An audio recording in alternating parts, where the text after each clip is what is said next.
When we published the advertisement calling persons to register, we did it expecting maybe just about 100 registrations, and so it was overwhelmingly positive when we launched, put on the social media that we were hosting the course, and within about 3 hours we had over 300 registrants. And so in the week following that, we ended up at over 1,000 registrants. We have since closed the registration, gone through an extensive period of shortlisting to ensure that the course is representative of Guyana's diversity. And so we're dealing with a class of students that represents all 10 administrative regions of Guyana, all of our ethnicity. It's religiously diverse, culturally diverse. It's also representative of members of the public service, members from the private sector and civil society. And so it's a very mixed batch. And so we hope that not only will the course enlighten and educate and provide information about international human rights law, but also be an opportunity for engagement, networking, and building stronger relationships among the various sectors in Guyana. The Ministry of Parliamentary Affairs is not an educational ministry.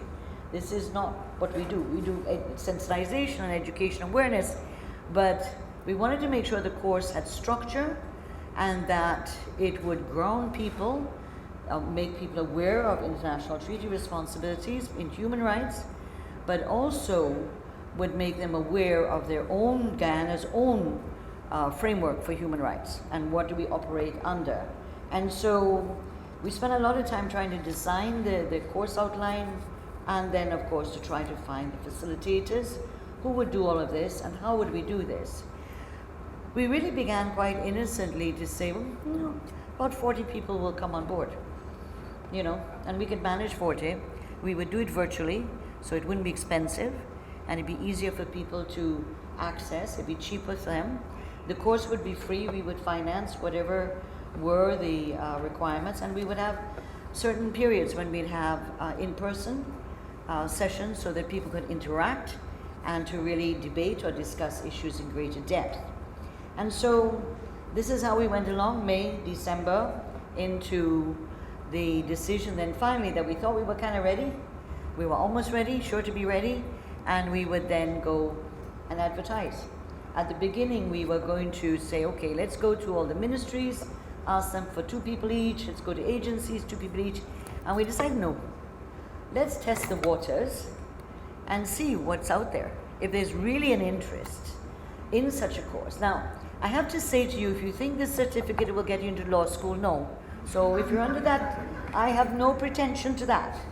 And I'm not offering a course that you could use to go into law, law school and say, well, look, I've got a prerequisite here. This is to make you as a Guyanese more aware, more sensitive, and to understand how we operate, and certainly would help you, particularly those in civil society, to have a better reading on Guyana's role in and its treaty obligations, but also in terms of public servants, to make you much more sensitive when you're delivering service to people, that you're doing it under a whole range of requirements.